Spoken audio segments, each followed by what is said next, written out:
My buddy's really, really embarrassed. He wants to get your phone number because he wants to know the best way to get a hold of me in the morning.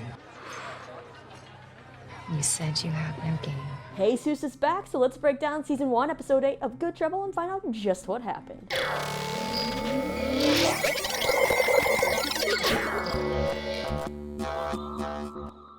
Rise and shine on, you lovely people. Lisa here, and yes, the internet's boyfriend has come to play this week on Good Trouble. That's right, Noah Centineo reprised his role as Jesus, and I'll be honest, I love Noah. I love that Jesus came back, but the way that the show really promoted him, like, they spent more time promoting him than they did, I feel like, the show in general.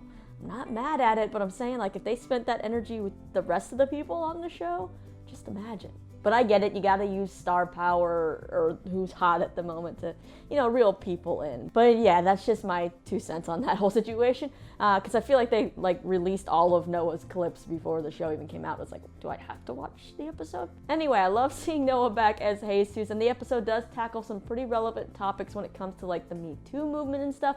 So let's go ahead and break it down. For Mariana, she's banded together with the women from work for her so-called club, and things are a bit awkward when they first have their meeting, but naturally, wine gets the words flowing, and these women bond together, airing out their grievances about work, including that Josh, the guy that didn't schedule Mariana's meeting with Evan like he was supposed to, he's actually tried to kiss quite a few of the women. Now, this is only brought up when Mariana says that a coworker tried to kiss her, but she doesn't name any name. Anyway, Mariana decides she's going to start taking baby steps into standing up for herself, so the women give her pointers on what to do on her upcoming presentation. She speaks up after she's been dismissed by Josh, and then she calls out Sam, who just repeats the idea she just said, trying to pass it off as her own. Then she has the support of her fellow female coworker, who makes sure to acknowledge Mariana's great idea, which ends up making Josh say, yeah, great idea, Mariana. So while she may not be working on the project that she wants or doing what she wants, she at least got a little bit of acknowledgement, which is better than none. Now, after the meeting, Raj tells Mariana that her idea was great and genuinely apologizes for the situation before trying to kiss her. And it seems like they bury the hatchet, and he says he really does need her help though, but Mariana refuses to help on this project or she's not going to be getting any credit. In the meantime, Jesus has come to town and he hits it off with Dennis, and he's been building tree houses in San Diego with Wyatt, but business is slow, so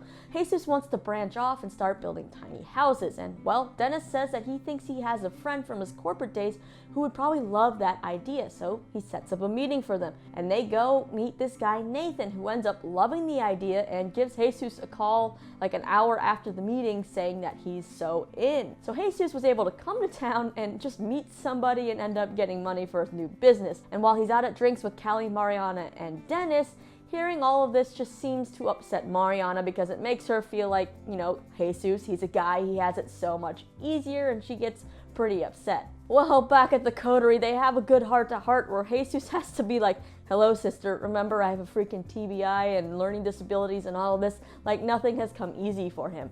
But Jesus does tell Mariana that as much as he wants to kick the guys at her job's asses, he knows that no one can kick their asses better than her, and that he's just been kind of upset with her that he's been watching her play down to their level. I love you too. Come here. Oh my God. He knocked me out. Nothing heals the soul like a good Addams Foster group hug, right? No matter how many family members are involved, the group hug is always great among them. And I love seeing this family back together.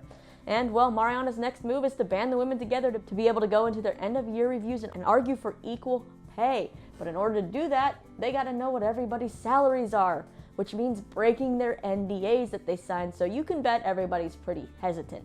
But Mariana suggests sending a spreadsheet around that's anonymous, so the women agree, but now they kind of need a guy to get the other guys to sign this spreadsheet. Not sign it, but put their information of their salary on the spreadsheet. So Mariana goes to ask Raj, since he kind of owes her a favor, and said he wanted to help. He's obviously pretty hesitant because of the whole NDA, and then all of a sudden Josh storms in asking if Mariana told people he tried to kiss her, and she was like, no, but Raj is kind of like, crap. Like, that means people know, and Mariana explains that she never named Raj, but she told some coworkers, and now he's nervous because he figures it's pretty easy for everyone to figure it out. So yeah, he's kind of reluctant at this point to help Mariana with her spreadsheet. Then we see Raj go to HR to speak to Angela, and at this point I was like, no, Raj, don't do it. Don't go to the dark side. I get you're upset, but like, don't become one of those men. Like, I get why you're pissed, but just don't. And thankfully, I don't have to dislike Raj. Why? Because later we see Angela from HR storm into the blue team's office saying she wants to talk to Mariana in front of the whole team. And right now you can bet that Mariana's like probably shitting her pants, being like, what? She's like looking at Jesus, being like, help me, brother. And well, we know that Angela and Mariana haven't really been off on the good foot already. She's been yelled at a few times, but then we get kind of something we're not expecting, right? Angela says she knows Mariana's being excluded from the team project and that Mariana's part of the team and needs to be included, and she calls out Alex and says she's going to let Josh know all about this. So Alex thinks that Mariana ran off and tattled, but Raj raises his hand and pretty much owns up to it, causing Alex and Sam to storm off like whiny little babies. It also gives Raj the seal of approval from Jesus, and Raj also tells Mariana to send him the spreadsheet. So yeah, I'm not sure if I fully feel like Mariana's going about things exactly the right way, but she's making some allies, she's standing up for herself, and yeah, it's in a culture where it definitely needs to happen. So I do wish that Mariana had been the one to speak up to Angela, but I also get why she was so afraid. We see that so often in the workplace. But yeah, let's hope that now everybody can band together and stick to the man moving forward, right? As for Callie, we get a bit of, I don't know if I'd say bonding, but understanding between her and Rebecca. And we learn that Ben is pretty much still a jerk with no redeeming qualities as far as I can see. So Becca is clerking this case in which a woman says she was sexually harassed and that the workplace retaliated against her. And it's Becca's case, and in writing her memo for Judge Wilson's ruling, it seems like she's leaning to rule against the woman since she thinks this woman has no case. It's all circumstantial. But Callie's kind of offering some advice, trying to tell Becca to stand up for this woman, and these two end up butting heads on the case, especially since Becca did not ask Callie for any of her help. Then the clerks head off to clerk cocktail night at the bar where Malika works, but thankfully Malika is not working there. Also, we find out Becca does know about Malika, but it doesn't seem to necessarily be a big deal. I don't know at this point. Anyway, Becca and Callie meet a clerk named Kate, who tells them that her judge is Judge Handelman and asks Becca what it was like working for him since she previously clerked for him.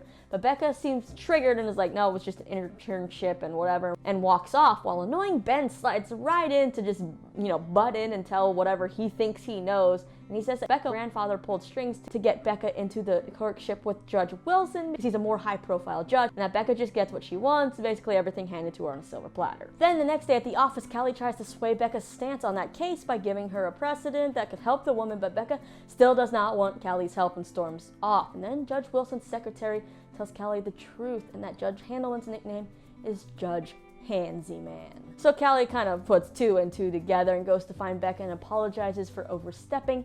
And then she opens up about why Callie is so sensitive about this case. Like, she herself has been raped, and she explains this to Becca. And then she asks Becca if Handelman harassed or assaulted Becca. And Becca opens up about what happened during her clerkship there and how it started with comments and then moved on to touching. So she talked to her grandfather.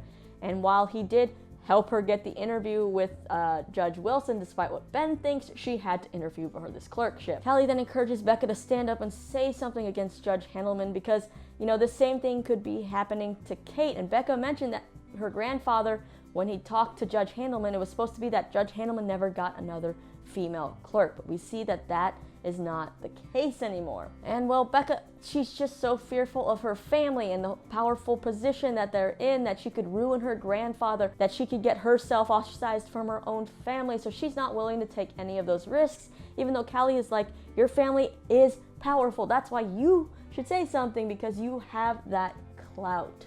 But yeah, right now Becca doesn't want to help, but we see her do some thinking, and while she's not ready to take on Judge Handelman, she has taken into consideration what Callie has said to her, and she writes her memo for Judge Wilson in favor of the woman, and then asks Callie to not tell anyone.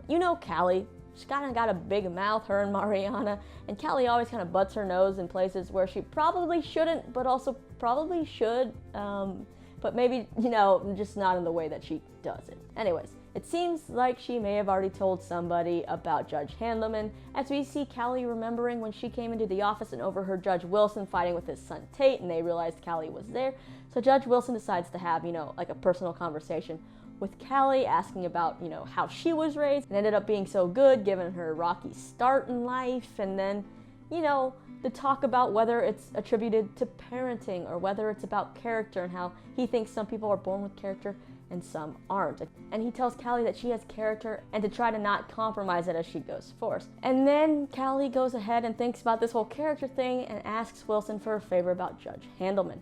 which we have to assume means that she told him about Becca, or maybe she didn't name names but mentioned the rumors about Judge Handelman and how he has another female clerk and things need to, change. And then we see Callie having a scared look on her face, like she knows she's kind of gone and done something, like broken Becca's trust, because Jesus, he brings a girl over. He's supposed to meet this girl for dinner before he leaves. It's a girl he hooked up at the bar with while he was in town. So she shows up and yeah, it's Becca, and you can bet there's some awkward slow motion head turns being like, oh no. And that's when we see Callie actually have that flashback where we know that she did ask Judge Wilson something about Handelman. So I think she's feeling kind of like guilty, being like, oh crap, now this web has just gotten even more twisted. But yeah, that seems to be the main event of this week's episode. Mariana starts to take a stand at work, and Callie starts to chip away at that wall around Becca. We also had some other things that happened. We had Callie and Jamie having a steamy makeout session, especially after she learned that Brian told Davia that he and Gael are exclusive. And I'm kind of feeling that Callie did not like that. We also have Dennis learning that his old friend Nathan, who was investing in Jesus' business, is now dating Dennis's soon-to-be ex-wife. Yeah, he didn't seem too happy about that either, even though he told Nathan it's all good. So basically, it feels like we can expect lots of drama with the last 4 episodes of this season. So let's go ahead and look at the promo they released for the next one. 从来也没看见你带个男孩子回来，中学也没有，高中。I am dating someone. Sort of. What's his name? Okay, so Alice still has to come out to her parents. It seems like her parents are super traditional. Sumi's kind of worried that, like, is this going to be the time Alice comes out? And we don't get that answer, obviously. It's a cliffhanger. But given that Alice is dating a woman named Joey, at least that's what IMDb says, if she says the name Joey, her parents could assume she's dating the guy, and Alice could keep up the whole thing, or will Alice be true to herself? Guess we're gonna have to wait and see, right? But yeah, that was kind of an interesting episode. It's always great when an Addams Foster comes to visit Callie and Mariana. So now we're just kind of waiting for Brandon, right? Seems like he pops up in episode 10 and the moms are back for episode 11 from what I've read. But now it is time for you to let me know your thoughts on this episode down in the comments. What do you think about, Mariana's tactics and actually getting to be part of the team? What do you think about Jesus coming to town? What do you think about this whole Becca situation? Should Callie have said something? Should she have not? So many things to think about, right?